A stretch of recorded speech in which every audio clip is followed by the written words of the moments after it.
Magandang gabi, Pilipinas, kung mahal detalyo sa mga pangunahing balita.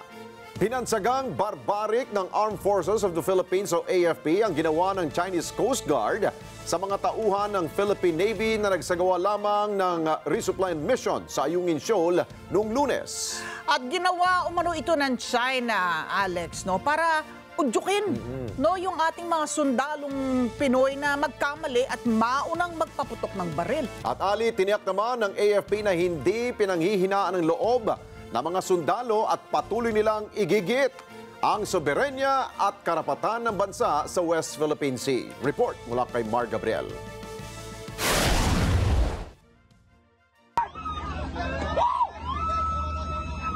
Kita sa video na ito kung paano pinalibutan at kinuyog ng mga tauhan ng Chinese Coast Guard ang mga sundalong Pinoy na sakay ng rigid hull inflatable boat o RIB. Ang Chinese na ito pinagbantaan at tinutukan pa ng palakol ang mga sundalo. May hawak ding patalimang iba pa nilang kasamahan na ginamit para butasin ang RIB ng AFP. Pinaghahampas naman ang sibat ng isang ito ang RIB at sinungkit ang gamit ng mga sundalo.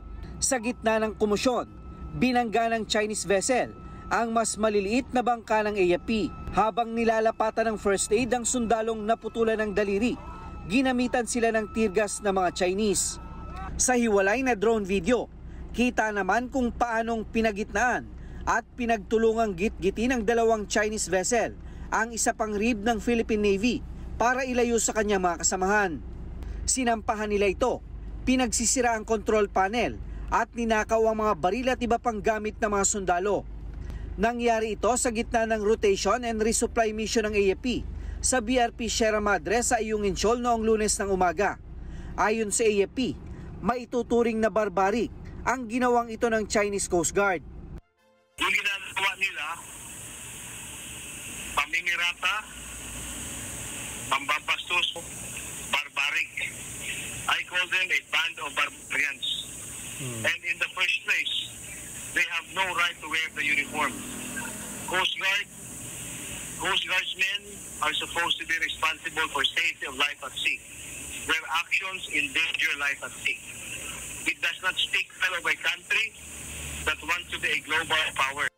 Kahapon, una nang tinawag na pirata ni AFP Chief of Staff General Romeo Browner ang ginawang aksyon ng China. Ipinasasauli din ng general ang baril ng mga sundalo na ninakaw ng mga Chinese at pinababayaran ang mga sinirang RIB ng AFP. Naniniwala naman si Trinidad na ang aksyon ng China ay bahagi ng pambubuyo sa mga sundalo para sila ay magkamali at maunang magpaputok ng baril. Their actions are escalatory, but this will always be below the threshold of conflict. Ibig sabihin, hindi ito aabot na magkakabarilan. Because Chinese thought is to win without fighting. So we have to understand that. So gagawa siya ng mga paraan na ikaw ang magkakamali. Pero pagsisiguro ng AFP, hindi magpapahulog sa patibong ang mga sundalong Pinoy. It is escalatory. And then alam naman natin na ganun sila. So we have told our troops, use of force for mission accomplishment is not authorized. Unless in self-defense. Wala namang threat sa tao eh. Unintended naman yung nabal ng daliri. Sa kabila ng insidente, tiniyak naman ng AFP na hindi pinanghihinaan ng loob ang mga sundalo at patuloy nilang igigiit ang soberanya at karapatan sa West Philippine Sea. Pero magkakaroon daw ng ilang pagbabago sa kanilang diskarte sa mga susunod na RORE mission. Mar Gabriel, para sa Mata ng Agila. Matatag, matapang, matapat.